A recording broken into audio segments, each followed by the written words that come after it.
semestre todo lo correspondiente a cirugía de tórax. En cirugía 1 se hacía todo lo correspondiente a cirugía vascular.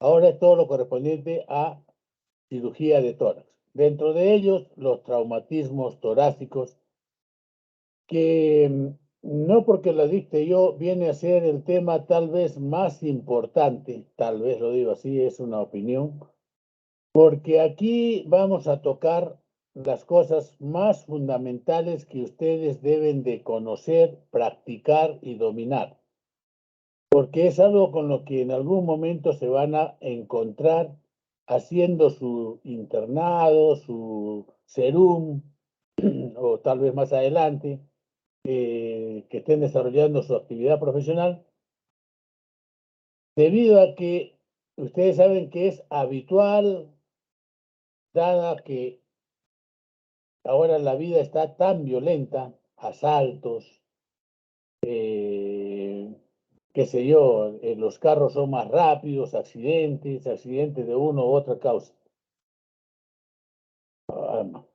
Así tenemos pues que en lo que son los traumatismos torácicos, la etiología es variada. Accidentes de tránsito, accidentes laborales, accidentes deportivos. Uno puede estar jugando, de repente un golpe se fractura, por decir, una costilla, ¿no?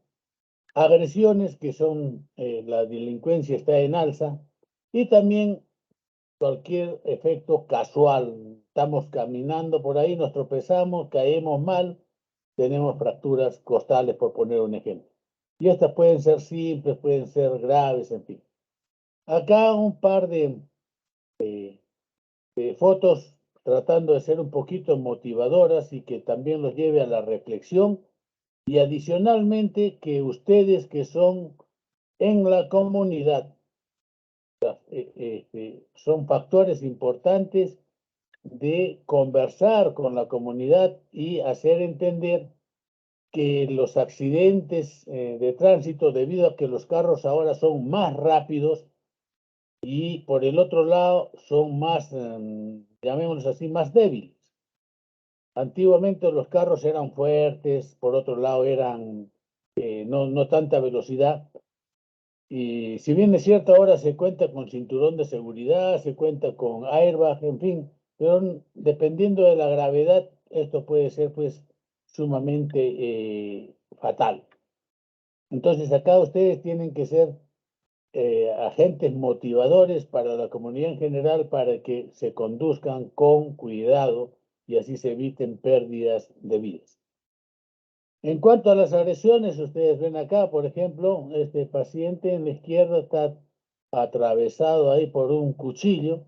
Ustedes saben, los criminales no miden, no les interesa, ya no han perdido, ya antes trataban de inmovilizar de alguna manera a quien habían atacado, pero ahora no les interesa si vive o se muere. Accidentes laborales, como el que ven acá a la derecha, que vean espectacularmente, está vivo este paciente, un madero lo ha atravesado prácticamente. Entonces, estas son pequeñas, un par de láminas como que para motivarlos y que se vea la gravedad de este tipo de traumatismos. No necesariamente todos son graves, sino pueden ser muy graves. Aquí algo de terminología. Traumatismos de tórax abiertos y cerrados. Abiertos quiere decir que tienen solución de continuidad de la pared torácica. Pequeño, grande, no importa, pero eso es solución de continuidad. Y cerrados, que no hay solución de continuidad de la pared torácica, pero sí hay lesiones internas por efecto del trauma. Dentro de los abiertos pueden ser penetrantes, o sea, algo penetró, pero no hay orificio de salida. Y perforantes, que hay orificio de entrada y salida. Penetrante puede ser aquel que hemos visto del cuchillo. Ha entrado, pero no hay orificio de salida. Esto es simple y llanamente para que ustedes, cuando estén haciendo la historia clínica como internos o serumistas, traten de usar términos técnicos. ¿Por qué? Ustedes saben perfectamente que la descripción que hace el médico es usada como elemento importante cuando hay un juicio o una revisión del seguro, en fin. Entonces, su descripción en la historia debe ser lo más completa posible y lo más cercana a la realidad y usando términos apropiados.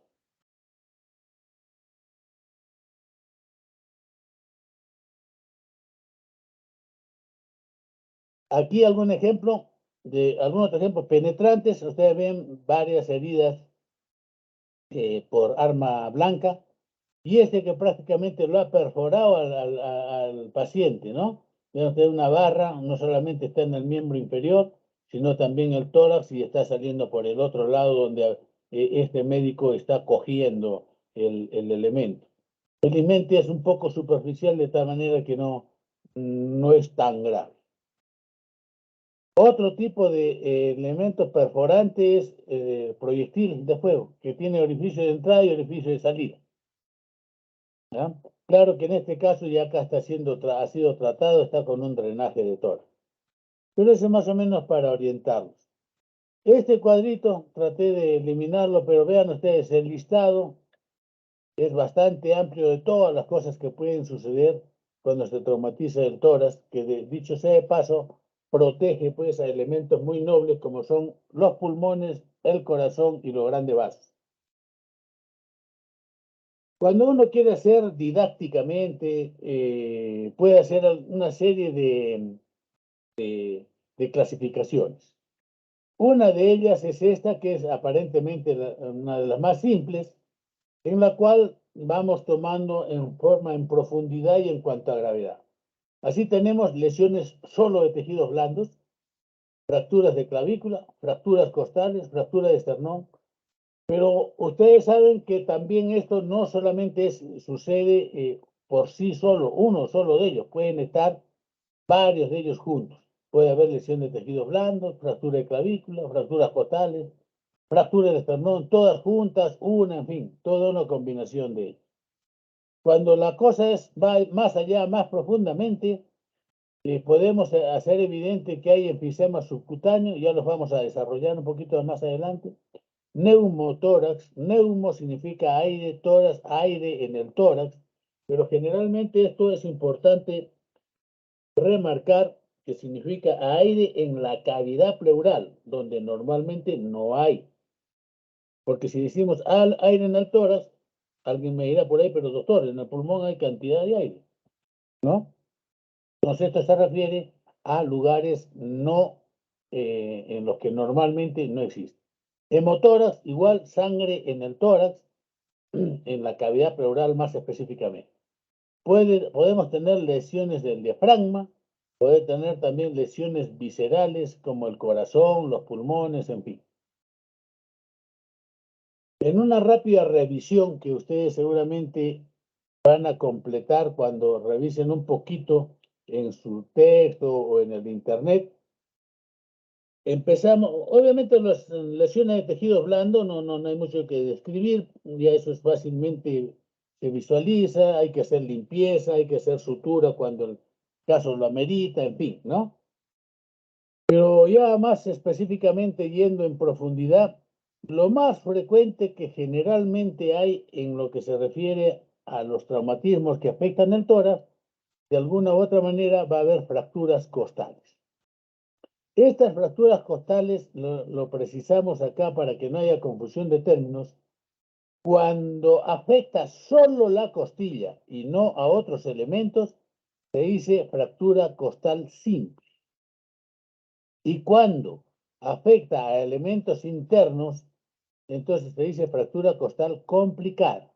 No es que sea demasiado grave, puede serlo, ¿no? Pero no es que sea demasiado grave, sino se le llama así complicadas cuando aparte de la fractura hay algún componente adicional, como vemos acá, neumotórax o hemotórax. En cuanto a las fracturas simples, que se refiere a que solamente son fracturas costales, podemos encontrar que es un trazo simple. No hay que confundir, ¿ya? Es un trazo simple, trazo doble, múltiple o que está desplazada esa fractura.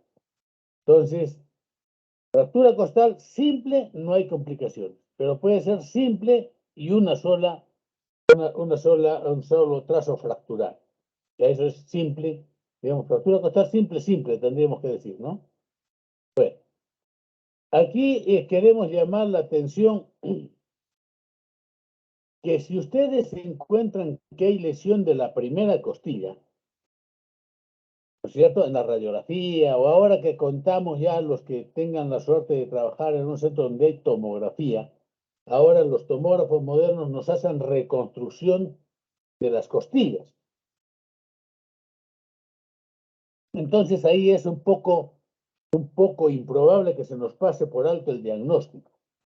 Si nosotros vemos que hay lesión de la primera costilla, automáticamente hay que dedicarse a buscar si es que hay lesión vasculonerviosa. Ustedes saben que la primera costilla deja pasar pues el paquete, el plexo braquial, ¿no es cierto? Y deja pasar, salir en todo caso la arteria subclavia, igualmente en la parte un poco más interna la carótida, y deja salir, entrar la vena subclavia también, ¿no es cierto? Entonces, y el plexo braquial, pues que está ahí todo en ese pequeño espacio. Entonces, si se comprime o hay una lesión de la primera costilla, puede de alguna manera lesionar alguno de estos elementos. Por lo tanto, insisto, si hay lesión de la primera costilla, uno exprofesamente tiene que ir a buscar y descartar que haya lesión de los vasos o de los nervios. Hay que tomarlo muy en cuenta. Ahora, si la fractura es en la parte inferior del tórax, de la séptima a la décima costilla, obviamente puede estar implicada también la 11 y 12, que son, recuerdan ustedes, las flotantes, ¿no es cierto? Pero fundamentalmente hablamos de la séptima a décima costilla porque se entiende que son completas, ¿no? Aunque estas últimas se van a unir al esternón, pero haciendo un cartílago conjunto. Si hay lesión a este nivel, ojo, hay que tratar de descartar si hay lesión abdominal. ¿Por qué? Porque este nivel está cubriendo pues al hígado en el lado derecho y en la izquierda la parte esplénica o el vaso. Entonces es bueno prestar atención que no haya lesión de estos órganos internos. Esta es una reconstrucción costal. Vean ustedes, de repente en una radiografía simple no hubiese sido posible detectar la lesión de estas dos costillas, que si las contamos es primera, segunda, tercera, viene a ser la cuarta y la quinta. Son trazos fracturarios simples que no se han cabalgado, no se han desplazado. Entonces, en las radiografías simples, de repente se hubiera pasado por alto, porque inclusive está en esta zona en que es difícil de visualizar, porque se suman ahí las imágenes, ¿no es cierto?, en la radiografía simple de todo. Con este dispositivo es pues mucho más fácil hacer, con el tomógrafo, hacer más fácil hacer el diagnóstico. Entonces, ahí tenemos fracturas costales. Para tratar las fracturas costales, fundamentalmente es analgesia. Antiguamente se hacía bloqueo, o sea, se colocaba anestesia local para mejorar la dinámica respiratoria del paciente.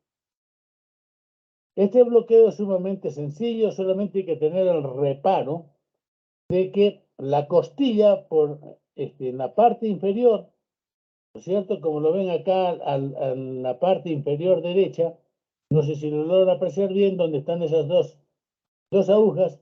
En la parte inferior, ahí está puesto la vena, la arteria y el nervio, o sea, el paquete vasculonervioso. En el borde superior, sin embargo, no hay nada. Entonces, siempre que hagan un procedimiento, hay que pegarse en el borde superior y tener cuidado cuando se está cerca del borde inferior.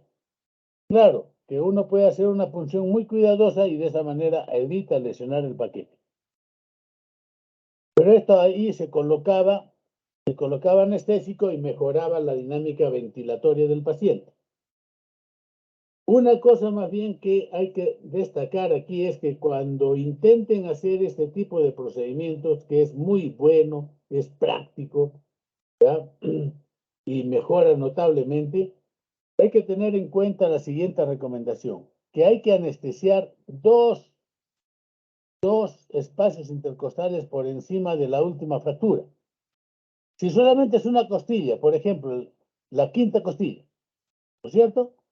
Entonces, si fuese la quinta costilla, tengo que anestesiar dos espacios por arriba. Cuarta y tercera sería. Y dos espacios por abajo. Serían las 6 y las 7.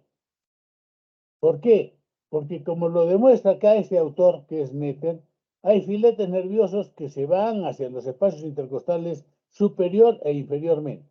Y de esta manera, entonces, yo puedo anestesiar la zona donde está la fractura, pero los filetes nerviosos pues llegan más allá, entonces hay una posibilidad de que no estén debidamente comprometidos en la analgesia. Entonces recuerden eso, que puede ser una cosa fácil de aplicar y que le va a permitir a ustedes que puedan aliviar al paciente. Aquí vemos una imagen en la cual vemos que se ha fijado las costillas. Aquí quiero transmitirles algo en especial. Normalmente, antiguamente y ahora con la tecnología que hay dispositivos, normalmente no se tocan las costillas, solitos sisan, se acomodan, les lleva un poco de tiempo. Cuando ahora se quiere hacer que el paciente se restablezca mucho más rápido para la actividad laboral, podemos usar estos dispositivos. Y como ven, son de distintos modelos, ¿no es cierto? Entonces, de esta manera se estabiliza las costillas. Pero estrictamente hablando, y por versión de los mismos que idearon estos dispositivos, fueron fundamentalmente hechos para estabilizar las costillas cuando había lo que se llama el tórax paradójico, que lo vamos a explicar un poquito más adelante.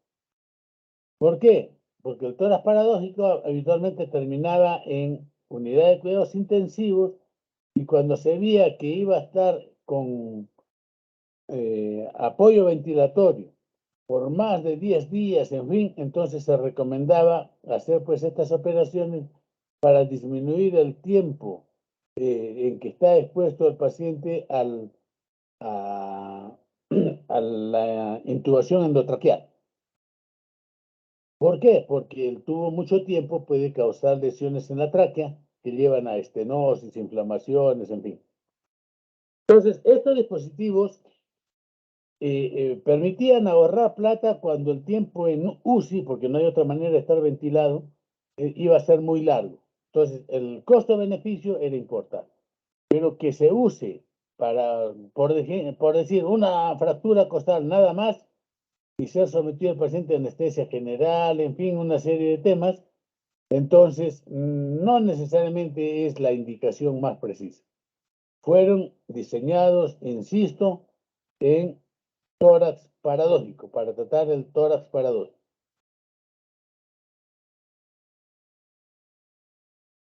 Profundizando ya en cuanto a las lesiones, podemos encontrar enfisema subcutáneo. ¿Qué es enfisema? Es la presencia de aire en el celular subcutáneo. ¿Cómo se aprecia? Cuando ustedes examinen o tengan la oportunidad de examinar a un paciente, van a encontrar que son gotitas, por decir así, gotitas de aire que se deshacen al comprimir, ¿no es cierto? Con un poquito de fuerza se comprime esa zona del celular subcutáneo y se encuentra pues que se van rompiendo estas bolsitas de aire. Entonces, ese es el enfisema subcutáneo. ¿De dónde puede provenir el aire? El aire puede provenir internamente del pulmón, puede provenir de la tráquea y ramas, y también en la parte casi periférica, dependiendo del tipo de paciente que va a ocupar ese lugar. Entonces, eso en cuanto a la definición. En cuanto a lo que se refiere a la clínica, podemos encontrar esta cara que se dice cara de batracio, porque está totalmente inflado, ¿no?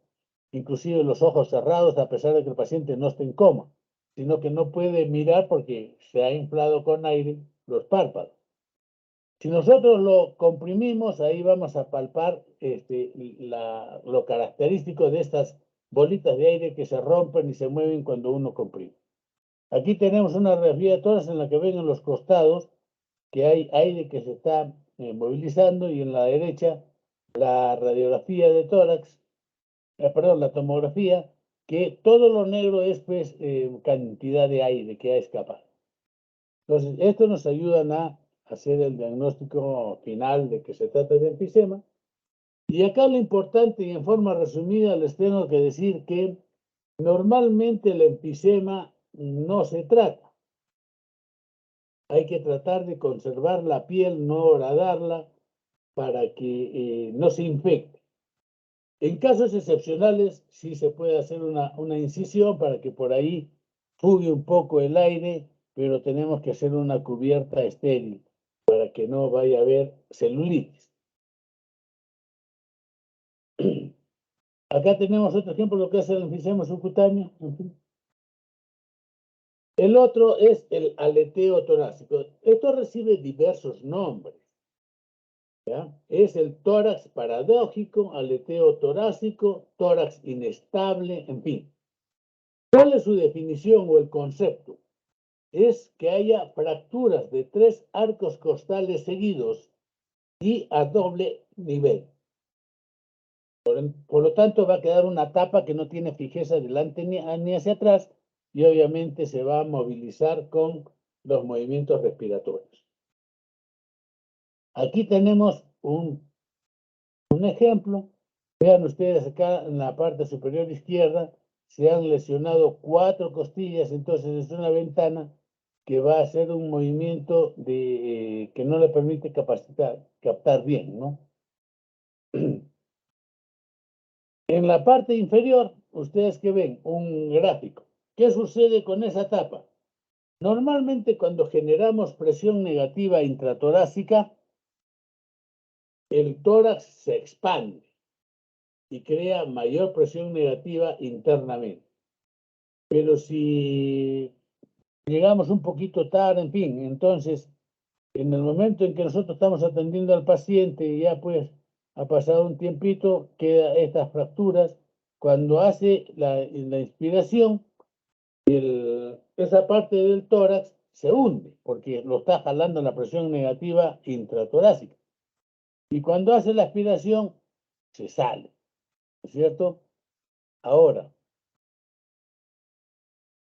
esto trastorna la dinámica ventilatoria, porque cuando inspiro se debe crear mayor presión negativa interna, se expande el pulmón y entra aire de fuera. Pero cuando esto no sucede así, se altera, por eso se dice tórax paradójico. Y puede ser tal el trastorno que no permite pues que se ventile adecuadamente el paciente. Entonces, cuando estamos frente a esto, ¿qué hay que hacer? La medida de urgencia, que uno la ve inclusive al pie del paciente, es que ve que está respirando y hay como una tapa pues, que inspira, se hunde, expira, salta. Entonces, ¿qué hay que hacer como medida de urgencia para mejorar la dinámica respiratoria? Le pone un trapo cualquiera, de preferencia limpio. Y le pongo un trapo y luego le pongo una tira de esparadrapos tratando de fijar, pero en mi cuerpo, no que se pase hasta el otro lado. Y entonces así vamos a tener que el paciente va a restablecer su dinámica ventilatoria, pero claro que el espacio pleural va a estar reducido, ¿no es cierto? Pero lo importante es que está actuando normalmente. La fijación interna. ¿A qué se llama fijación interna? ¿Qué es lo recomendable para cuando son cosas que revisten cierta gravedad? Es someterlo a ventilación mecánica. Ustedes saben que los ventiladores mecánicos, a grandes rasgos, trabajaban a presión y a volumen. Los antiguos ventiladores eran a presión, de tal manera que uno programaba que tenía que entregarle aire desarrollando hasta cierta presión. Y ahí se calculaba pues que debía entrar el volumen adecuado. Pero esto tenía muchos bemoles, si el paciente no estaba totalmente despierto, pujaba y ya evitaba pues que entre algo de aire, ¿no? Esa es la fijación interna con ventilación mecánica. Y se llega a la fijación quirúrgica, lo que hemos dicho hace poco, pues las placas extraperiósticas, pero fundamentalmente cuando tenemos tórax inestable y está comprometiendo la dinámica respiratoria. Antiguamente se usaban las agujas de Kirchner. ¿Qué es eso? Es esto. Esta es una imagen muy antigua, por cierto. Vean ustedes, ahí junto a la mamila, ese pedazo de tórax está inestable, se ha pasado 3 alambres. La cabeza tiene ahí un dispositivo que usan los traumatólogos para cubrir las puntas y que no cause daño. Bueno, y finalmente en algunos casos inclusive lo jalaban hacia la parte superior. Y así el paciente estaba de alguna manera quieto. Siguiendo, más adelante tenemos fracturas del esternón. Esto generalmente sucede cuando se comprime el esternón contra el volante generalmente, a pesar de que ahora hay airbag, pero no siempre se llega a actuar o llega a actuar con la suficiente prontitud y evite pues, que se golpee el paciente con el tórax, perdón, con el esternón y lo fracture.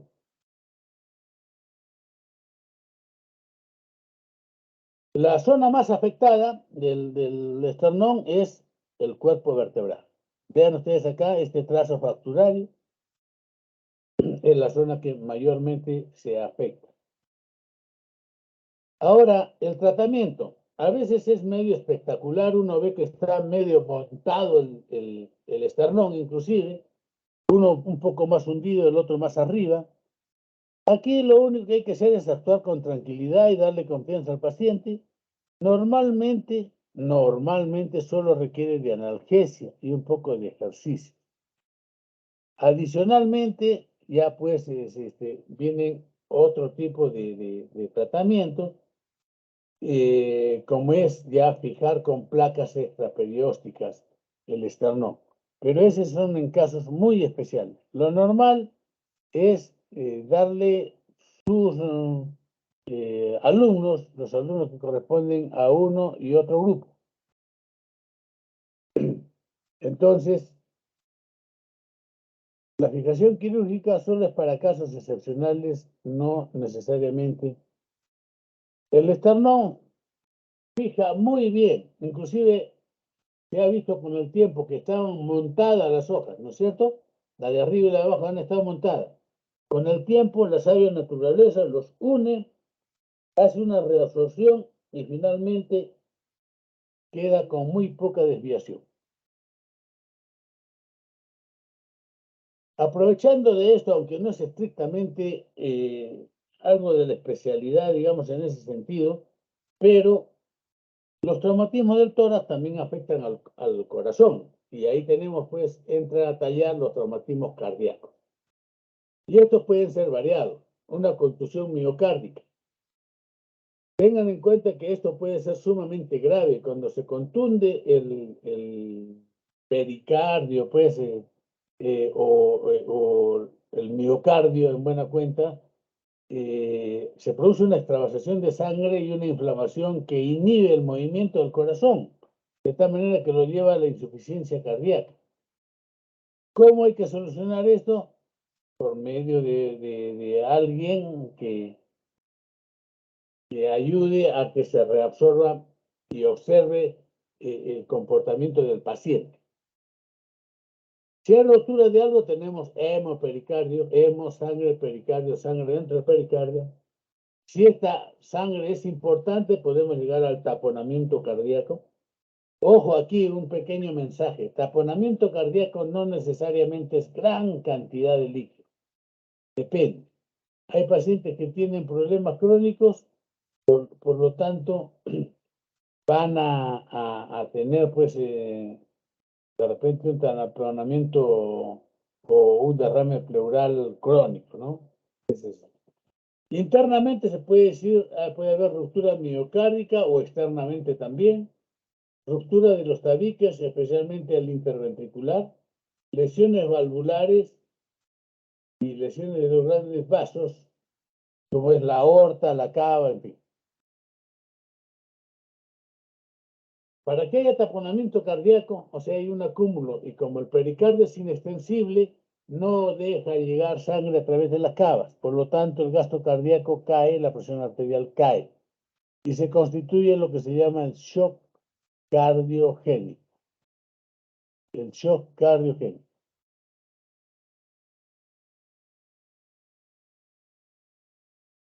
La etiología también de los traumatismos pueden ser agudas, cuando son por arma blanca, arma de fuego, trauma cerrado, o pueden ser por una cosa crónica. El tratamiento de los taponamientos cardíacos. Antes de ir adelante, les diré, taponamiento habitualmente se da cuando hay una buena cantidad de sangre o líquido en la cavidad pericardial, pero en muchos otros casos no es necesario esto, de tal manera que con pequeñas cantidades de sangre cae el gasto cardíaco y finalmente pues tenemos serios compromisos hemodinámicos. ¿Cómo hay que solucionar esto? Hay dos métodos, la pericardiocentesis y el tratamiento quirúrgico. ¿Cuándo hacer pericardiocentesis? Cuando el paciente está estable. No se sospecha que haya un problema así urgente. Entonces, ahí sí tiene lugar la pericardiocentesis para evacuatorio y todo eso. Pero en otros casos, la cosa está pues penada, llamémoslo así, ¿no es cierto? O sea, no debe hacerse la pericardiocentesis si es que hay sospecha de lesión importante del corazón. Hay que ir directamente a la parte quirúrgica. Y la recomendación es que sea una ventana subsifoidea, o sea, en la parte inferior junto al sifoide. Ahí hay que hacer una incisión y por ahí se ingresa y se llega rápidamente a la parte inferior del tórax.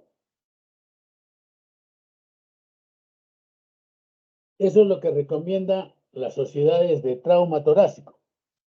Que se ingrese a este nivel, uno evacúa, pero si ve que sigue emanando sangre, entonces ya se sospecha que hay alguna lesión que pueda estar comprometiendo al corazón o los grandes vasos. Entonces ahí rápidamente lo que se hace es abrir el esternón y llegar pues a la zona, examinar y suturar lo que estuviese roto. Entonces, eso en cuanto al tratamiento. En cuanto a la pericardiocentesis, una visión rápida. Como ustedes ven acá, estamos frente a un neumotórax que no es muy importante, pero de Estados Unidos hay equipos completos de pericardiocentesis. ¿Qué hacer? Normalmente la técnica dice que funciona en la parte subsifoidea izquierda, se apunta como quien va al hombro y una curvatura o una inclinación de 45 grados.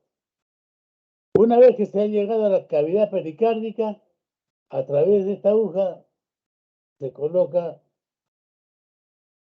una guía. Esta guía que es maleable queda adentro y ya me va a permitir pasar dilatadores y todo ello son precauciones para que no se vaya a lesionar el corazón. En lo que se refiere a la colocación finalmente del DREN, usando la guía que está adentro, primero dilató, luego tenemos este dispositivo que va a acomodarse entre la cavidad pericárdica, obviamente, y el corazón, y va a comenzar a evacuar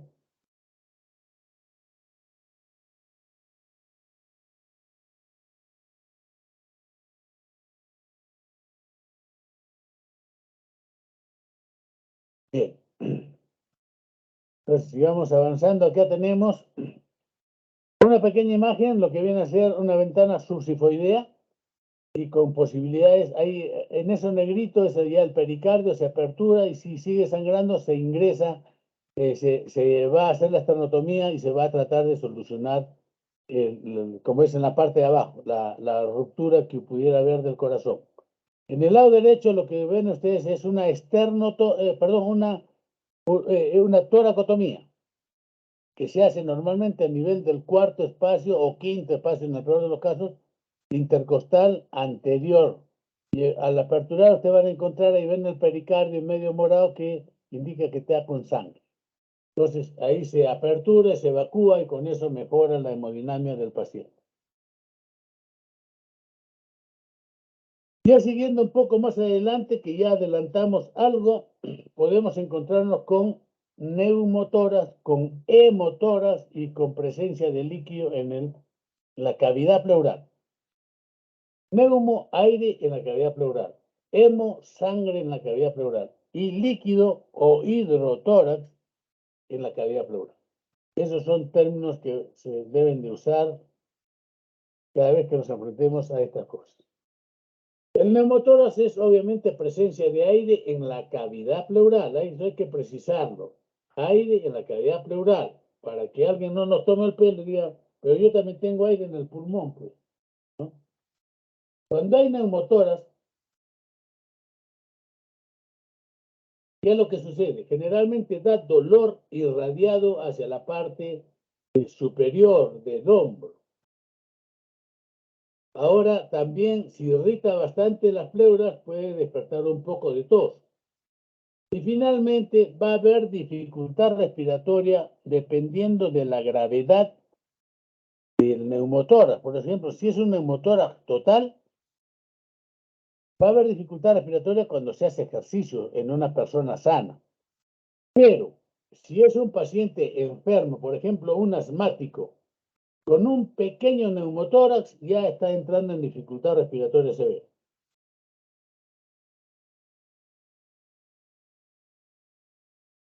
¿De dónde viene el aire? El aire puede venir de fuera, si hay un orificio, puede venir internamente del parénquima pulmonar, de la tráquea, los bronquios. También pudiera venir del esófago, porque se produce una ruptura del esófago. Entonces escapa aire. Pero ojo, si estuviéramos en una clase de repente haríamos la pregunta, ¿no? Pero ahora el tiempo nos gana, y tampoco sé cuántos están ahí. Lo que interesa es que cuando escapa aire por perforación del esófago va al mediastino y para llegar a la cavidad pleural tiene que haberse lesionado la pleura mediastínica. Eso hay que tener en cuenta. Tiene que haber lesión de la pleura mediastínica, si no, el aire del esófago queda confinado al mediastino y se va a manifestar en el cuello, no como neumotórax. Para que haya neumotórax, insistimos, tiene que haber lesión de la pleura mediastínica. De los órganos intraabdominales también puede lesionarse una víscera hueca, escapa aire, se va hacia las cúpulas diafragmáticas, en rayos X eso se llama signo de llover, y si hay lesión del diafragma, asciende pues hacia la cavidad pleural. Como dijimos también a través de la pared torácica, y bueno, y una combinación de todos ellos. Los neumotórax en general, si fuese solamente traumático, que es el tema que nos está ocupando, no tendríamos que definir, no, es obviamente un neumotórax traumático.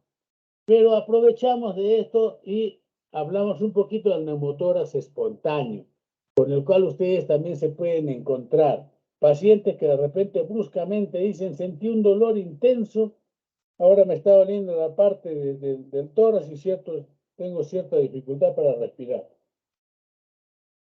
Lo examinan y hay una disminución o una anulación del pase del aire pues, hacia los bronquiolos, hacia los alveolos, ¿no es cierto? Entonces hay un silencio en ese sentido. Este es un neumotórax espontáneo porque sucedió espontáneamente. Y el otro, cuando hay una causa traumática, ese es neumotórax traumático. Los neumotórax espontáneos se deben generalmente a un esfuerzo, termina por romperse una bula subpleural y por ahí escapa aire. Y hay también neumotórax espontáneos en enfermedades pulmonares, en la cual pues el parénquima está seriamente dañado. Ahí tenemos asma bronquial, enfisema pulmonar, pacientes con VIH, en fin, neumocitis carini. Entonces, que permiten que se lesione la víscera pulmonar y deje escapar aire, pues. Y también no olviden esto, neumotórax iatrogénico. Iatrogénico es que es causado por el propio médico o profesional de la salud, ¿no? Esto cuando generalmente se da, si es que yo estoy haciendo una toracocentesis, por ejemplo, si estoy colocando un catéter venoso central, puedo causar neumotórax. Es espontáneo y es iatrogénico.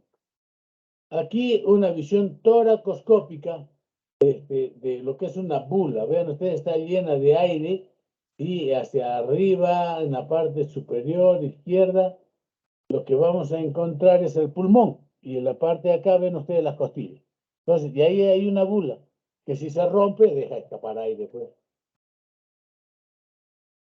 Aquí una apreciación un poquito particular, casi saliéndose del tema de lo que viene a ser los neumotórax espontáneos primarios, que finalmente van a necesitar de cirugía. Es bueno que lo sepan, ¿ya? Aunque como digo, no es el tema directo de la clase, pero siempre lo tratamos aquí porque después no hay otro lugar. Y si alguien tiene un neumotórax espontáneo por primera vez, se le coloca un drenaje, se espera que se solucione, habitualmente cierra el huequito y todo el mundo feliz y contento. ¿Cuándo es que tenemos que plantearle cirugía? Cuando es la segunda recidiva en el mismo sitio. La segunda recidiva. Inclusive nosotros somos un poquito más benévolos y lo que acostumbramos es esperar hasta una tercera recidiva para ya llevarlo a tratar de cerrar el orificio que ha ocasionado este neumotórax. Ahora, si alguien está con DREN y vemos que sigue saliendo y puede estar expandido el pulmón, pero sigue saliendo aire, entonces eso se llama fugas aéreas persistentes por más de 5 días. Esos también tienen indicación quirúrgica. Las profesiones de riesgo, como son los buzos. Ustedes saben que el buzo ingresa a profundidad, recibe alta presión en la parte profunda del mar donde él se sumerge. Y entonces, si un buzo tiene un neumotórax espontáneo, ahí no va a esperar 5 días con drenaje. No va a esperar que sea una segunda oportunidad. No. La indicación es a la primera hay que operar. Ahora, si es neumotórax bilateral simultáneo, o sea, tiene huecos en ambos lados, no voy a poder correr el riesgo de que pase de repente en una segunda oportunidad, ya veo si es que lo operamos o no. ¿Por qué? Porque imagínense si el neumotórax es bilateral y es importante en ambos lados y no tiene quien lo atienda, ese paciente se va a morir. Por eso, cuando es neumotórax bilateral simultáneo, hay que operar un lado por lo menos. Neumotórax que estén complicados, en fin, cuando haya defecto de expansión pulmonar, también hay que operar. Cuando hay sangre, aparte del neumotórax hay sangre, también hay que operar y ir a cerrar el orificio, debe ser un poquito amplio seguramente. Y si es que nosotros logramos observar en la tomografía que hay presencia de bulas, ¿no es cierto? O haciendo una toracoscopía vemos la presencia de bulas, entonces esos son indicaciones quirúrgicas. Cuando es un neumotórax espontáneo secundario, lo único que hay es hacer drenaje e intentar hacer pleurodesis.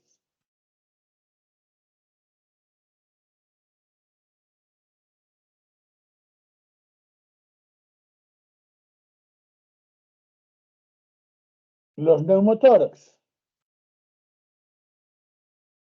se clasifican en cerrados y abiertos, igual que la anterior oportunidad. Cerrados si es que hay solución, perdón, si es que no hay solución de continuidad de la pared torácica.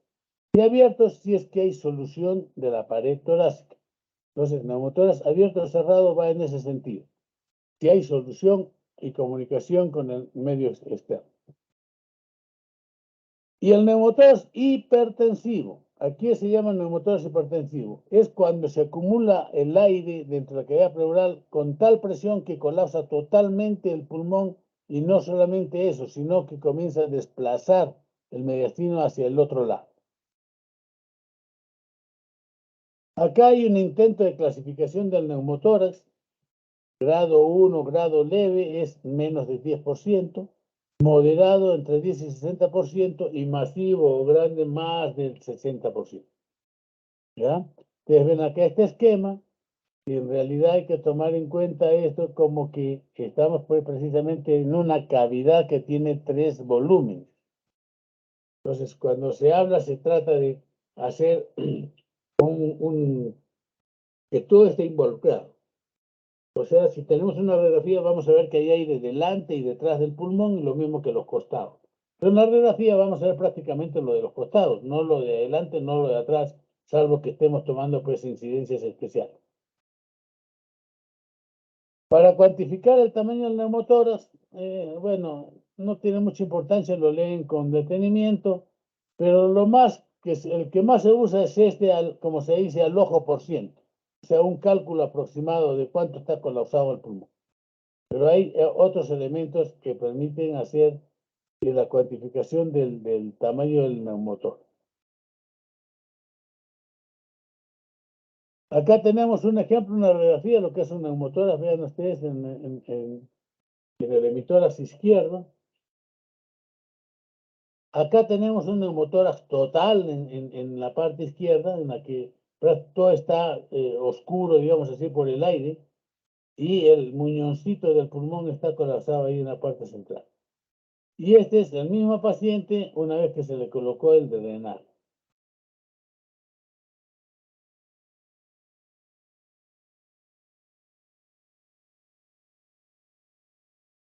El neumotórax abierto es cuando hay un orificio de entrada. Entonces, entra y sale aire, mantiene colapsado el pulmón y también bambolea el mediastino. Esto es importante. Vean ustedes acá que la cava no tiene fuerza, no tiene su pared consistente. Por lo tanto, puede doblarse, angularse. Y si ésta se dobla y es la única persona de la casa, entonces el paciente prácticamente va a morir en condiciones de, perdón, va a morir en condiciones de colapso circulatorio, cuando es este detalle. ¿Por qué? Porque no le está llegando sangre. Acá tenemos un neumotórax abierto. ¿Qué dicen las preguntas? Si estamos frente a un neumotórax abierto, la medida de urgencia es convertirlo en cerrado. O sea, le pongo un tapón, tapo la herida, perfecto. Ya estamos entonces frente a un neumotórax cerrado. Ahora, el neumotórax cerrado, ya vamos a ver más adelante que cuando es leve, que llega al 10% o menos, se observa. Más de 10%, hasta 60%, 70%, es probable que tengan que entrar a pie.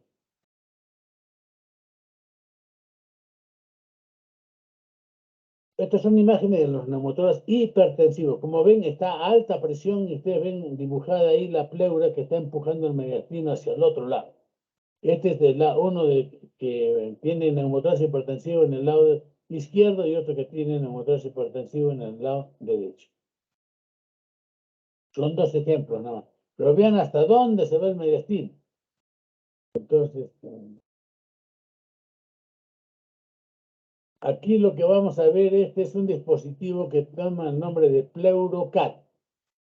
PleuroCat. Esto es de fácil aplicación, lo malo es que estos equipos son costosos y viene ya con todo dispuesto. Vean ustedes, una jeringa unida a una bocat para nosotros ingresar en el tórax, a la cavidad donde está el aire, y ahí conectar a este dilatador va a permitir ingresar este tubito que se va a quedar dentro. Es el famoso PleuroCat. Y acá tenemos la válvula de Hemlich. La válvula de Hemlich, si le prestan un poquito de atención, vean ustedes, es un poquito de látex que está cortado al final y va a permitir pues la salida del aire del lado izquierdo hacia la derecha. Cuando el aire quiere entrar en la derecha, o sea, ingresar adentro y que vaya a la cavidad torácica, este látex se colapsa y no deja ingresar. Entonces, esa es la válvula de Hemlich. Aquí vamos a hacer un paréntesis. La inventiva peruana ha hecho válvulas de Hemlich en forma muy sencilla. ¿Cómo es así? Una aguja 18 le amarra un dedo de guante y le corta la punta al guante. Entonces queda como una válvula perfecta.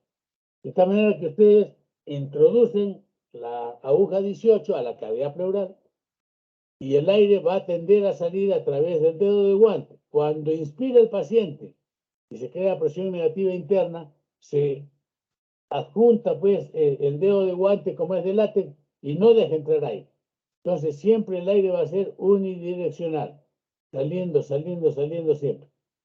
Entonces esa es la válvula de Hemlich peruana. No cuesta nada. Bueno, este es el punto de drenaje. Para cuando queremos hacer un drenaje de neumotórax, se recomienda segundo espacio intercostal, línea medio clavicular. Estas cositas les recomiendo que cuando estén rotando con un cirujano de tórax, que les explique detalladamente cómo hacerlo.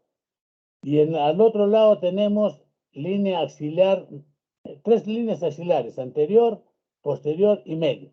Se recomienda que el drenaje se haga entre la línea axilar media y posterior, en ese pequeño espacio, entre la media y el posterior.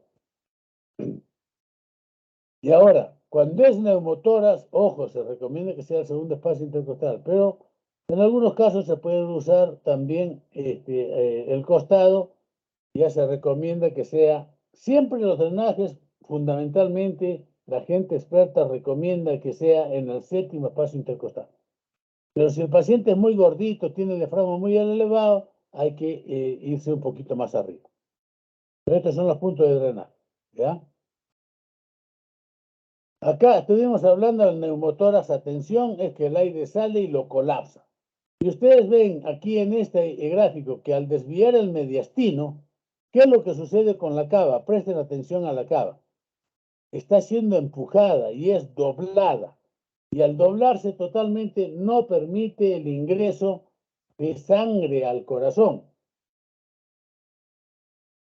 Por lo tanto, no habiendo sangre al corazón, cae pues la presión arterial tremendamente.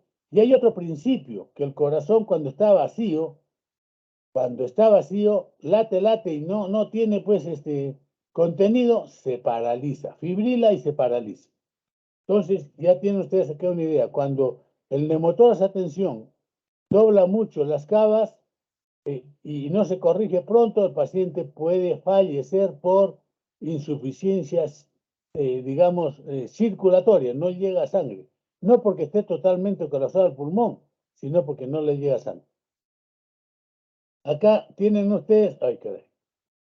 Acá tienen ustedes una imagen, el muñón del pulmón nomás, pero todavía no viene a ser un tan hipertensivo porque no ha desviado el mediastino tanto.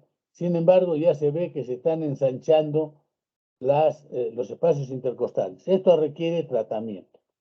Un tratamiento de urgencia es el que les dije. Se coloca una aguja, se le pone un dedito de guante y se hace que salga el aire y así más o menos compensa de tal manera que no se desvía el mediastino. Y al no desviarse, el paciente va a tolerar llegar a un hospital. Si se tienen los medios adecuados, obviamente se hace el drenaje y se puede solucionar el problema. Cuando hay sangre, se llama hemotórax. Es presencia de sangre en la cavidad pleural.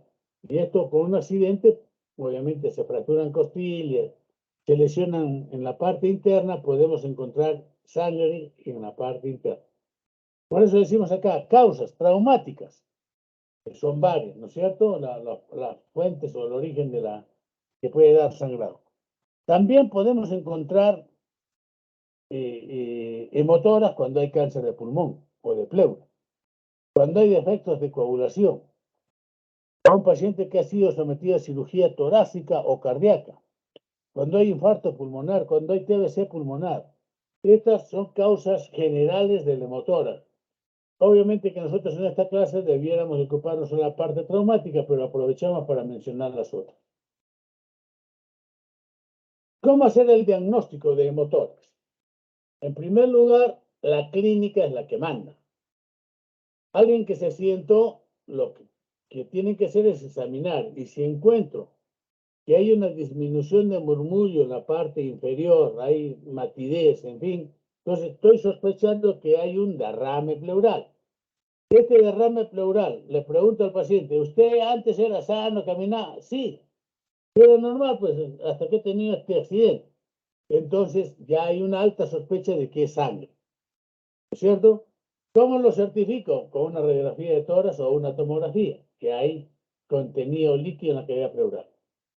Si quiero determinar por qué hay dudas, hago una pequeña toracocentesis y voy a determinar qué es sangre lo que hay ahí, pues entonces ya catalogo el hemotórax, ¿cierto? Y ahora, una vez que ya he diagnosticado que es hemotórax, viene pues a ver qué es lo que podemos hacer. En este cuadrito, lo que trata de mostrar es los diversos lugares que pueden dar origen al hemotórax. Es las fracturas de costilla, las fracturas de las lesiones pulmonares, lesiones de la cava,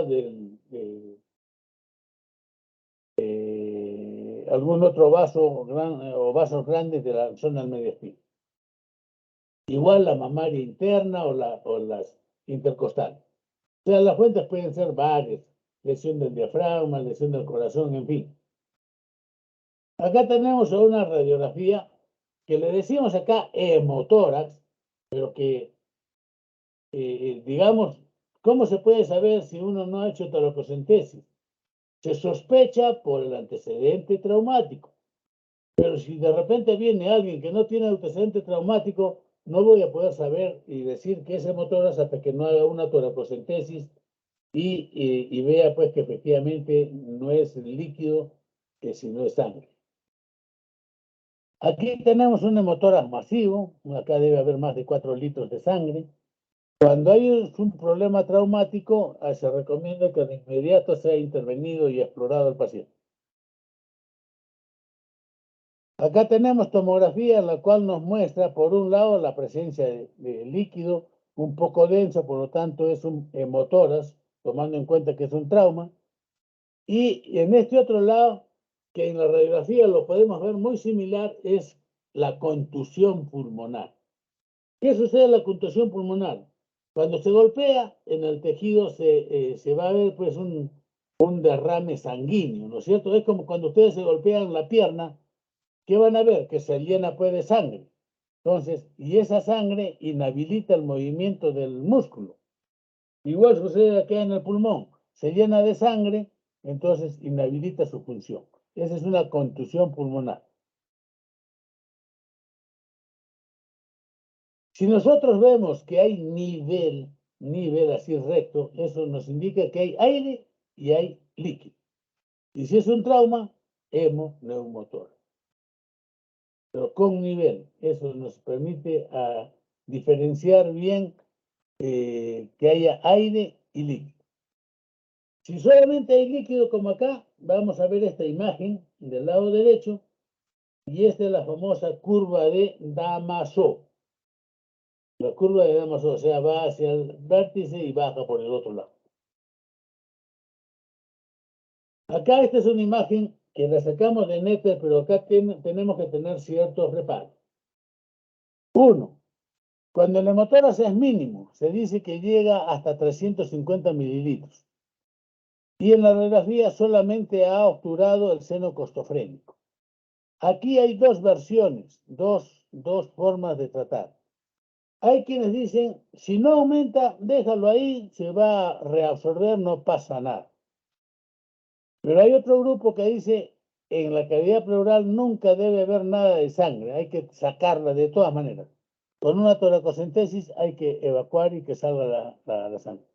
Ambos han demostrado que tienen razón y en la práctica ambos sirven. Pero ténganlo como nota que cuando es leve, o toracocentesis evacuatoria u observación. Cuando ya aumenta a los 350 a más, ya estamos pues ante un hemotórax moderado. En ese caso se recomienda colocar un DREN. Los drenes torácicos siempre deben de ser multifenestrados, o sea, con varios huequitos. Y cuando se sospecha que es sangre, debe ser el tubo, debe ser grueso, gruesito, 28 French. Un French, recordarán ustedes que es 1/3 de milímetro. 1/3 de milímetro. O sea, 3 French hacen 1 milímetro. Y si yo digo, le pongo un dren de 28 French, quiere decir que ¿cuántos milímetros tiene? 9 por 3, 27. 9 milímetros, o sea, casi 1 centímetro. Es 9 milímetros y 1/3, casi 1 centímetro de diámetro, el tubo que estamos colocando.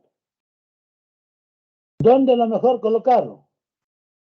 Aquí, como ven en la imagen, está en el quinto espacio, pero mejor es si va más abajo, el séptimo espacio, en la cual da pues chance a que drene al máximo y no esté, digamos, tratando de salir la sangre hacia arriba, que de hecho sale, pero no es lo más adecuado. Cuando estamos frente a un hemotórax masivo, la idea no es colocar 2 o 3 drenes, no, señor. Lo fundamental es que valorar lo siguiente. Si el accidente es reciente, quiere decir que este paciente está sangrando activamente. Entonces, de frente a hacer la operación. No hay que intentar esperar perder tiempo en hacerle el drenaje. Hay que llevarlo a hacer la operación. Urgente, para cohibir lo que está sangrando. Ahora, si esto es que transcurrió ya varias horas o días, entonces ahí sí se recomienda colocar un dren y que vaya evacuando la totalidad de lo que estaba retenido y finalmente se va observando lo que va saliendo en hora a hora para tomar una decisión. Acá vemos, vemos una radiografía de un paciente con drenaje.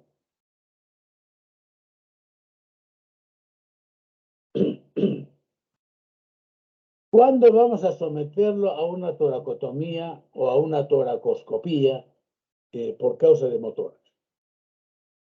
¿No es cierto? O sea, para determinar, cuando es, por principio, cuando es un hemotórax masivo. Por eso dice que cuando hay inestabilidad de signos vitales, cuando coloqué el DREN y comienza a evacuar más de 1500 a 2000 litros, lo más seguro es que va a seguir evacuando, así es que, y es reciente obviamente, hay que entrar a explorar. Ahora, si yo evacué una cantidad de sangre y luego voy observando en las horas siguientes y va drenando más de 300 mililitros cada hora, en 3 horas por lo menos seguidas, quiere decir que este paciente está pues perdiendo sangre en forma activa y en ese momento. Entonces hay que entrar a explorar. Y finalmente también cuando se hace toracotomía, cuando ya pasaron días y vemos en la radiografía que queda pues un contenido, quiere decir que hay un coágulo. En esos casos hay que hacer o toracoscopía o toracotomía y retirar ese coágulo porque si no se infecta y causa un empiema. Ahora, si esta sangre está muchos días o forma un empiema, se va a formar una capa gruesa que envuelve al pulmón y no lo deja expandir totalmente. Ahí tenemos que entrar a hacer lo que se llama una decorticación. ¿Qué es lo de corticar? Es algo así, es sacar una capa que se adhiere a la pleura visceral, o sea, al pulmón, se adhiere ahí y se forma una capa y hay que retirar esa porque es rígida y no deja que el pulmón se reexpanda. Eso es en cuanto a la decorticación.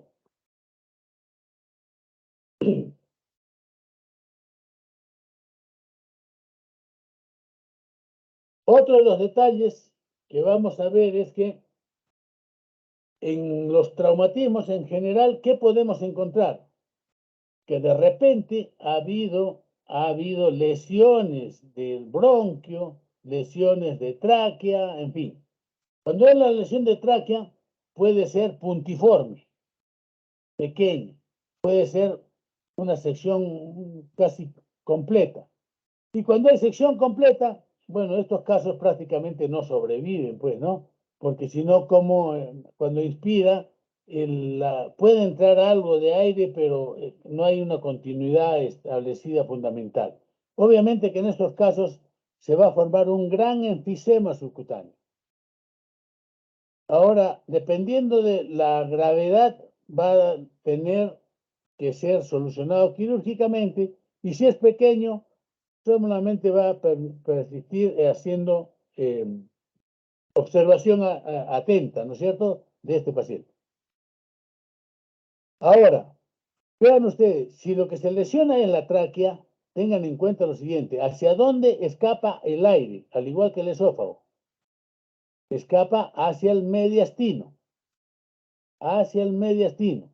Para que haya neumotórax, tiene que haber lesión de la pleura mediastínica, o que el bronquio, digamos, una rama, en fin, esté pues dentro de la pleura, dentro de la cavidad pleural. Ahí sí va a haber neumotórax. Si no, lo que vamos a ver que es un gran enfisema, mas no vamos a encontrar neumotórax. Eso hay que tomarlo en cuenta. Y ya casi para acabar, otra de las patologías que podemos encontrar son las lesiones de diafragma. Ustedes saben que la compresión brusca del abdomen, del tórax, todo lo demás, puede hacer que estalle pues el diafragma. Y si estalla el diafragma, ¿qué va a pasar? Por la alta presión que tiene la cavidad abdominal, se produce una invasión del contenido abdominal hacia el tórax. Ustedes examinan al paciente y van a encontrar pues, ruidos hidroaéreos en el tórax. O en una radiografía van a encontrar imágenes similares a esta con niveles hidroaéreos en el tórax. Entonces, lo que se tiene que hacer, este paciente va a tener que ir a cirugía para hacer que el contenido abdominal vuelva a su lugar de origen, o sea, al abdomen, y se cierre la brecha diafragmática. Esta operación puede ser hecha por vía abdominal o también puede ser hecha por vía torácica, depende de la preferencia del cirujano. Aquí ustedes ven, cuando hay, cuando hay ruptura del diafragma, acá ven que se ha invadido con contenido abdominal hasta arriba. Queremos certificar de qué se trata. Damos sustancia de contraste y vemos que el estómago está metido en el tórax, lo que normalmente no lo había. Entonces, con eso ya pues estamos haciendo un claro diagnóstico de que ha habido lesión del diafragma. Y aquí tenemos unas pequeñas fotitos en la cual queremos destacar algo que es importante. Esta, por si acaso, son fotos de nuestra cosecha, de nuestra experiencia. Y acá lo que ustedes ven cogido con las pinzas es el diafragma. Y abajo, ¿qué ven? Si logra apreciar bien en sus computadoras, se ve algo morado. ¿Qué cosa es? Es el hígado. ¿Por qué hemos hecho, le ponemos énfasis en esta foto y la mostramos? Porque habitualmente se dice que el hígado pues protege al diafragma de que se rompa, pero no siempre. Entonces, ustedes, ¿qué les puedo decir? Pues, a grandes rasgos, es más frecuente que se lesione el diafragma izquierdo que el derecho por la presencia del hígado. Es más frecuente, pero no es la única vez. O sea, puede haber ruptura del diafragma derecho, y acá tienen el ejemplo. En cualquiera de los dos casos, sea derecho o izquierdo, lo que habitualmente se hace, esto ha sido un ingreso por vía torácica, se hace la sutura con un hilo pues que sea resistente y poco absorbible o irreabsorbible. Y se cierra la brecha hasta que se cicatriza y queda solucionado el problema del paciente. Entonces, esta es una rápida revisión de todo lo que son los traumatismos torácicos, lo que es el neumotórax, hemotórax, enfisema subcutáneo, lesiones que afectan el corazón y que llevan al taponamiento cardíaco, en fin. Entonces, esto va a servir prácticamente de guía para que cuando ustedes en este semestre roten con algún cirujano de tórax, en la medida de lo posible les explique bien cómo hacer los drenajes, dónde hacerlos, en fin, y si tenemos la suerte de volver a la presencialidad, tratar pues de observar o visualizar directamente de un drenaje para tener una idea clara. Tomar en cuenta que ustedes en algún momento van a tener que hacer un drenaje de urgencia, así que hay que estar preparado para ello. Muy bien. Para no quitarles mucho tiempo, no sé si hay por allí alguna duda, alguna pregunta.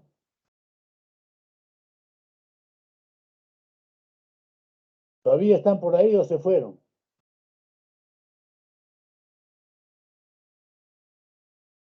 Creo que no hay ningún. Ya creo que se fueron todos. ¿Alguna pregunta de algún sobreviviente? No, doctor, todo ha quedado claro. Bueno, cualquier duda, cualquier problema, estamos para aclararlo, para servirles. Entonces, muchas gracias una vez más por haberme permitido adelantar la clase. Ya voy a hacer mi reunión el día jueves con tranquilidad. Y bueno, le piden al doctor, o si usted puede, señorita delegada, ahí cuando tomen el acuerdo definitivo con el doctor Linares, nos informa pues cuándo va a ser el examen, ¿ya? Muy bien, jóvenes. Deseo suerte y que sigan adelante progresando. Y roguemos volver a la presencialidad, que es muy provechoso.